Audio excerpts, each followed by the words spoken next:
Good morning student. Physical education के chapter number 5 में आज हम डिस्कस करेंगे कुछ postural deformities which are caused by our bad posture.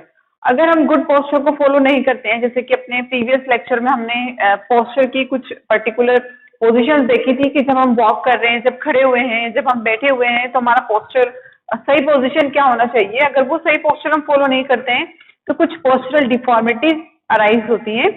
उन पोस्चरल डिफॉर्मिटीज की हम स्टडी करेंगे और उसके अलावा उनको उनकी जो रेमेडीज हैं, किस तरह से हम फिजिकल एजुकेशन के थ्रू उनसे हम उन्हें मैनेज कर सकते हैं, वो भी हम देखेंगे।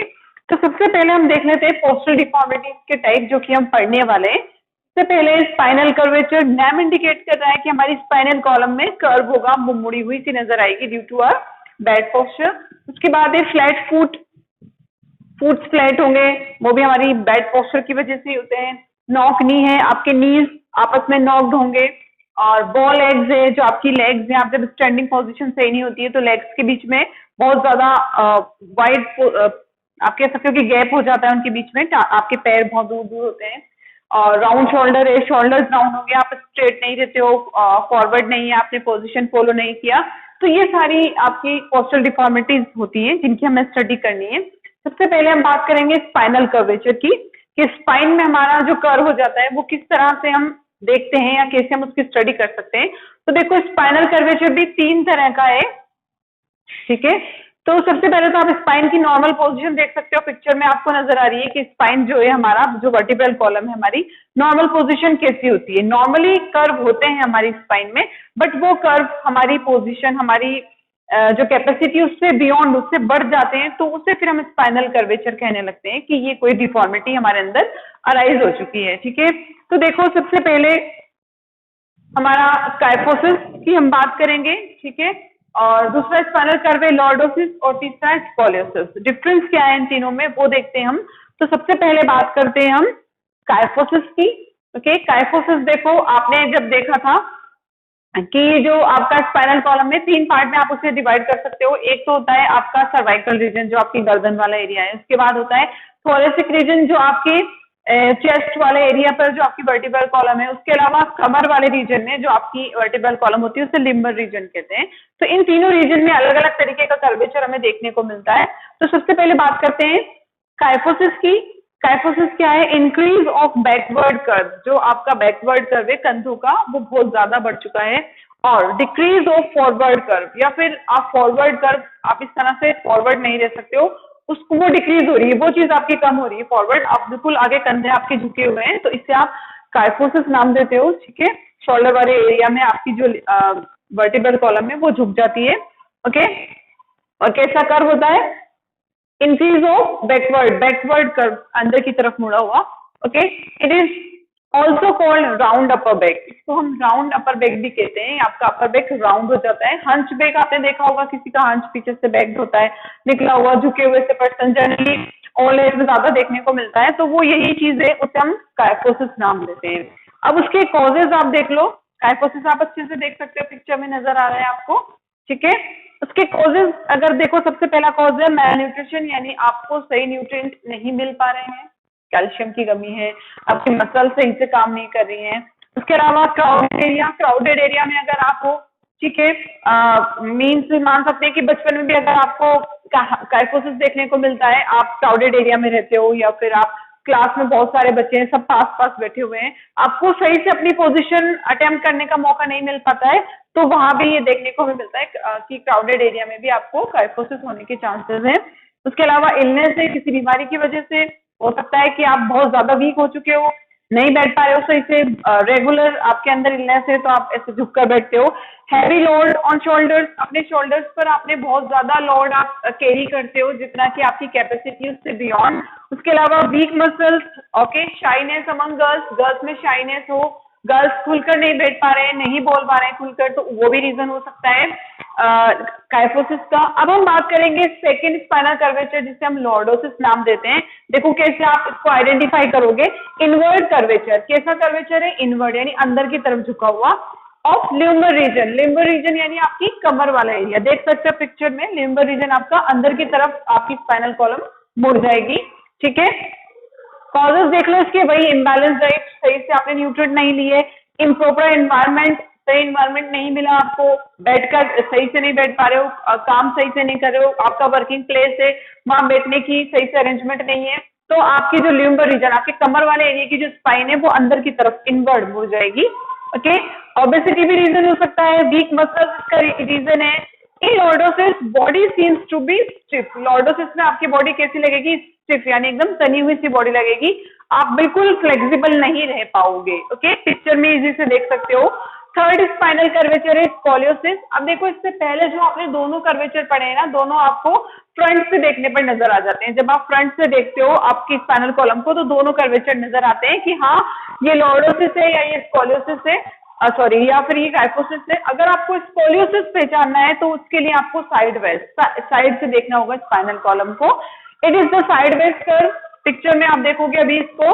Okay, scoliosis commonly found as right convexity, commonly कैसे मिलता है, राइट, यानी कि आपकी जो स्पाइनल कॉलम है वो सीधी तरफ साइडवेज यानी कि राइट तरफ झुकी हुई सी मिलेगी।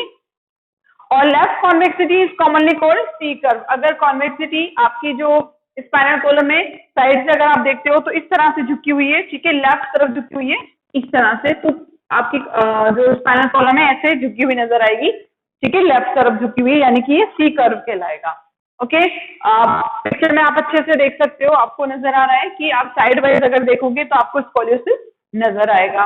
ओके, साइड से झुकी हुई, ये सब हमारे बैड पोस्चर की वजह से हो रहे हैं। हमें जैसा तरीका बताया गया है, जैसा हमें गुड पोस्चर ऑब्टेन करने को कहा गया, हम नहीं ले रहे, हम सीधी तरफ झुककर खड़े होते हैं, हम या फिर मान लो हम उल्टी तरफ जोर देकर खड़े होते हैं, दोनों पैरों पर बराबर बर्डन नहीं दे रखा हमने अपनी बॉडी का, तो हमें कहीं ना कहीं स्कोलियोसिस, काइफोसिस और लॉर्डोसिस देखने को मिलती है। ये तो थी कॉमन स्पाइनल कर्वेचर। अब हम कुछ इनके मेजर्स पढ़ लेंगे कि किस तरह से आप योगा या फिजिकल एजुकेशन के थ्रू आप इनको काफी हद तक मैनेज कर सकते हो, तो वो चीज हम देखेंगे, आप इन्हें नोट डाउन करो।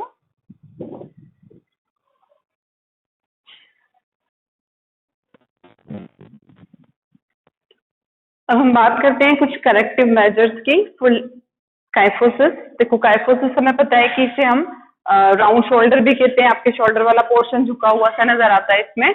तो देखो इसके करेक्टिव मेजर्स आप पिक्चर में भी देख सकते हो, 3 करेक्टिव मेजर्स हमें पढ़ने हैं। सबसे पहला तो है लाई ऑन बैक, आप अपने बैक पर लेट जाओ, ठीक है, कमर के सहारे से लेटना है। Your arms upward over the head, palms still facing upward. Okay, आपको क्या करना है कि आप लेट गए अपनी बैक साइड से, उसके बाद आप अपने हाथों को ऊपर की तरफ उठाओगे। ओके, आपके जो पाम्स हैं वो अपवर्ड रहने चाहिए। Hold this position for some time, आप पूरी बॉडी को स्ट्रेच करके इस पोजीशन को कुछ देर तक होल्ड करके रखोगे and repeat it at least 10 time, और 10 बार इसको रिपीट करोगे। सिंपल है, आपको सिर्फ बैक साइड से लेट जाना है, अपने आर्म्स को ऊपर करना है। ओके, तो जिससे कि आपका ये वाला जो पोर्शन है ये थोड़ा स्ट्रेच होगा। उसके बाद हम सेकंड देखेंगे lie down in prone position. Prone position 11th में आपने देखा है, बहुत से योगा आपने देखे होंगे, तो उन्हीं में से एक प्रोन पोजीशन होता है जिसमें आप चेस्ट के साइड से लेट जाते हो, ठीक है। और क्या करना है, आपको अपने जो आर्म्स है वो साइड में रखना है, चेस्ट की तरफ से लेटोगे, आर्म्स अपने साइड में रखोगे, और उसके बाद अपना जो हेड और अपना ट्रंक वाला जो एरिया है उसको आप ऊपर की तरफ इस तरह से लेटकर और ऊपर की तरफ उठाओगे। पिक्चर में भी आप देख लेना, ठीक है। तो इसे हम प्रोन पोजीशन कहते हैं, ठीक है। स्ट्रेच करोगे आप इस एरिया को, आर्म्स आपकी साइड में ही रहेंगी, सिर्फ आपको अपना हेड और ट्रंक वाला एरिया ऊपर की तरफ उठाना है। इस पोजीशन को होल्ड करके रखोगे कुछ टाइम तक, और वही चीज है 10 मिनट तक इसको रिपीट करोगे। उसके बाद थर्ड है सिट इन नॉर्मल पोजीशन, बैठ जाओगे, बैठकर करने वाली एक्सरसाइज है। With a stick held in horizontal position over head, और एक स्टिक हाथ पे लोगे हॉरिजॉन्टल पोजीशन में आपके हेड के ऊपर। After that lower the stick and rise it behind your head and shoulder. उसके बाद स्टिक को नीचे लेकर आओगे, ठीक है, और पीछे लेकर जाओगे आप अपने हेड और शोल्डर के पीछे। While doing this exercise keep straight your head and trunk. आप जब इस एक्सरसाइज को कर रहे हो बैठकर तो आपका हेड और ट्रंक यानी जो आपका ऊपर वाला पोर्शन होता है, ठीक है, आपके जो पैर है, पैरों से ऊपर वाला पोर्शन ट्रंक कहलाता है, तो इस पोर्शन को आपको बिल्कुल स्ट्रेट रखना है। ये 3 करेक्टिव मेजर्स हैं जिनको आप कर सकते हो अगर आपको देखने को मिलता है किसी में काइफोसिस नाम का स्पाइनल कर्वेचर। ओके, अब हम बात कर लेते हैं दूसरे करेक्टिव मेजर्स के, जो हमारे 2 और स्पाइनल कर्वेचर हैं। आप इसे नोट डाउन कर लो।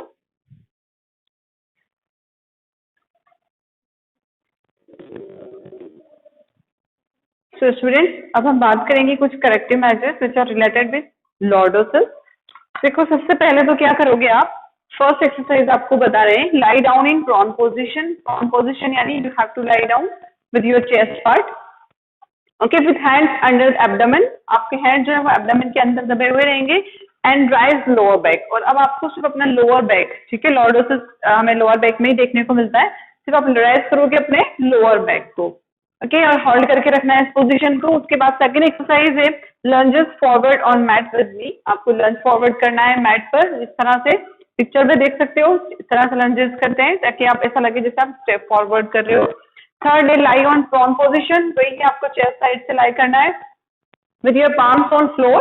आपके पाम्स फ्लोर पर रहेंगे, and push torso up. Torso आपका वो पार्ट है जो आपके बॉडी का मेन पार्ट होता है, टोर्सो यानी मेन पार्ट, जिसमें आपके लिम्स, आपका हेड नहीं आते हैं, आपके हाथ पैर नहीं आता है, यानी ये जो आपका पोर्शन है पूरा, जिसे हम टर्म या अपने कॉमन लैंग्वेज में थर्ड जिसे बोलते हैं, ये वही टोर्सो है। सिर्फ आप इसे अप करोगे, keeping pelvis on the floor. आपका पेल्विस यानी जो लोअर एरिया है वो नीचे नहीं रहेगा फ्लोर पर, सिर्फ आपको किसी ऊपर करना है आपके टोर्सो एरिया को, ये जो आपका धड़ वाला एरिया है, ओके। फोर्थ एक्सरसाइज में सिट ऑन अ चेयर, आपको चेयर पर बैठ जाना है विथ फीट अपार्ट। आपके जो पैर हैं वो दूर दूर होंगे।